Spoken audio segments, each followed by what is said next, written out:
เรื่องครับแก๊งสแกมเมอร์เขาก็จับ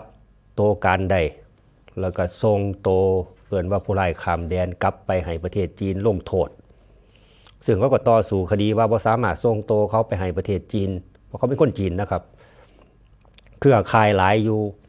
เมียนมาอยู่กัมพูชาก็มีไปตั้งครับฐานสแกมเมอร์อยู่นั่นพอเขาจับได้ปุ๊บครับเขาก็จะส่งโตไปให้ประเทศจีนเขาลงโทษนะครับซึ่งพวกนี้ถ้ากลับไปประเทศจีนนี่เป็นปุ๋ยเลยครับเป็นปุ๋ยเขาบอกอยากไปเขาอยากติดคุกอยู่เมืองไทยกันไปมองนั่นเป็นปุ๋ย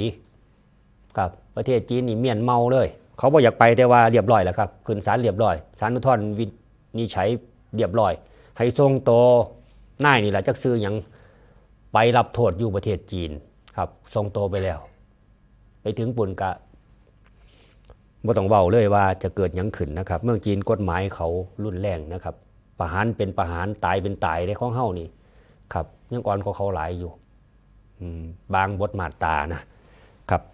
นางสาวสุชาดาสร้างแท่นทรัพย์มันเป็นเลขานุการรัฐมนตรีว่าการกระทรวงดิจิทัลเพื่อเศรษฐกิจและก็สังคมครับแล้วก็มันเป็นโฆษกของกระทรวงนำกระทรวงดีชื่อย่อเพิ่นชื่อเล่นเพิ่นดีเนาะเปิดเผยว่านายชัยชนกชิดชอบรัฐมนตรีว่าการกระทรวงดิจิทัลเพื่อเศรษฐกิจและสังคมได้ให้ความสำคัญเอาจริงเอาจังกับเรื่องการป้องกันและปราบปรามอาชญากรรมออนไลน์ที่รัฐบาลได้กำหนดเป็นวาระแห่งชาตินะครับได้สั่งการอย่างเด็ดขาดหากพบบุคคลที่มีส่วนเกี่ยวข้องกับการทุจริตเรียกรับเงินหรือกระทำผิดร่วมกับแก๊งสแกมเมอร์เว็บไซต์ออนไลน์ทั้งหลายทั้งแลนี่ครับให้ดำเนินการเอาผิดอย่างเด็ดขาดเอาแบบถึงที่สุดเพราะว่าบุคคลนั้นจะเป็นไผก็ตามในโลกเอาจริงเอาจังเลยนี่ครับทั้งนี้ตามที่กระทรวงดีได้รับเรื่องร้องเรียนจากผู้เสียหายหลายรายว่ามีคนได้รับการแต่งตั้งเป็นทีมปฏิบัติการพิเศษของกระทรวงดีครับใส่อำนาจหน้าที่โดยมิชอบเห็นบ่นี่แหละครับเจ้าหน้าที่ไปใส่อำนาจหน้าที่บ่ชอบจากการตรวจสอบพบว่าบุคคลดังกล่าวได้พ้นจากตำแหน่งไปแล้วตั้งแต่วันที่2 เมษายน 68เขาออกไปจากตำแหน่งแล้วที่เคยแต่งตั้งเขาน่ะเขาไปใส่ตำแหน่งหน้าที่นั้นเขาออกไปแล้วตั้งแต่วันที่2 เมษายนจะไปอยู่ไสจะคือบ่ฮู้เรื่องเห็นบ่พร้อมกันนี้นายชัยชนกมีคำสั่งยกเลิกการปฏิบัติการของชุดปฏิบัติการทั้งหมดตั้งแต่เดือนตุลาคม 68ในขณะเดียวกันได้สร้างการและก็จัดตั้งคณะกรรมการดำเนินการตรวจสอบข้อเท็จจริงพบว่ามีอยู่จำนวน2รายครับนี่แหละพวกนอกคอกนี่มี2รายครับทำการทุจริตโดยรายแรกเป็นเจ้าหน้าที่ตำรวจซึ่งได้ส่งเรื่องให้กับหน่วยงานต้นสังกัดแล้วนี่เตรียมติดคุกรถเจ้าก็ฮู้แล้วรายแรกเป็นตำรวจนะครับรายที่2เป็นประชาชนแต่อ้างว่าเป็นเจ้าหน้าที่ของกระทรวงดีอันนี้ก็แจ้งความดำเนินคดีล่ะเนื่องจากว่ามีการปลอมแปลงเอกสารราชการโดยขอย้ำว่ากระทรวงบ่มีการเกี่ยวข้องนะครับบ่ได้ไปเกี่ยวข้องหยังกับเขาเลยไม่เรื่องของตัวบุคคลบอกง่ายๆซะ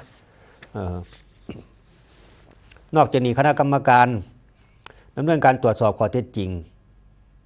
เพิ่นกำลังดำเนินการตรวจสอบในเชิงลึกอยู่มีเชิงลึกเชิงตื่นเลยอันนี้เชิงลึกเลยเอาแบบลึกๆเลยทั้งนี้ให้บุคคลที่มีส่วนทุจริตแล้วก็บุคคลที่ใส่คำสั่งของกระทรวงดีนี่ไปใส่ในทางที่ผิดนะครับ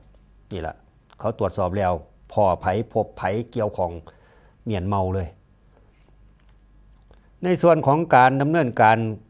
ขอคำสั่งศาลเพื่อปิดกั้นเว็บไซต์การพนันออนไลน์ตั้งแต่วันที่1 ถึง 31 ตุลามีการดำเนินการปิดกั้นโซเชียลมีเดียเพจแล้วก็เว็บไซต์ ไอซะก่อน URLs ที่เกี่ยวข้องกับการพนันออนไลน์จำนวนรวม 22,416 URL ล่าสุดตั้งแต่วันที่3 ถึง 5 พฤศจิกายนระยะเวลา3 มื้อปิดกัน URLs ได้เพิ่มขึ้นอีกเป็นหมื่นพุ่นเด้ 15,978 URLs รวมทั้งปิดกันไปแล้ว 30,000 รวมทั้งหมดแล้วครับดำเนินการปิดกันไปแล้ว 38,394 URLs ซึ่งกระทรวงดีจะเร่งดำเนินการต่อไปอย่างต่อเนื่องนี่แหละครับเห็นบ่จะต้องปฏิบัติการต่อเนื่อง จะต้องปิดกั้นสัญญาณโทรศัพท์มือถืออินเทอร์เน็ตแนวชายแดนที่เฮามีชายแดนติดกับเพื่อนบ้านครับ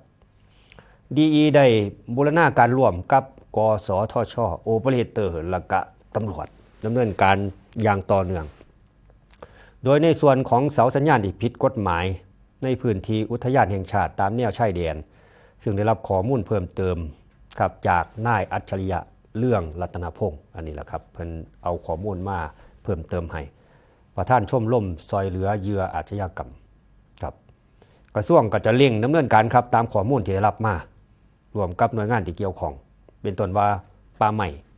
กระทรวงทรัพยากรธรรมชาติสิ่งแวดล้อมแล้วก็บูรณาการกับหน่วยงานต่างๆหาข้อมูลเพื่อจะดำเนินการตามกฎหมายต่อไป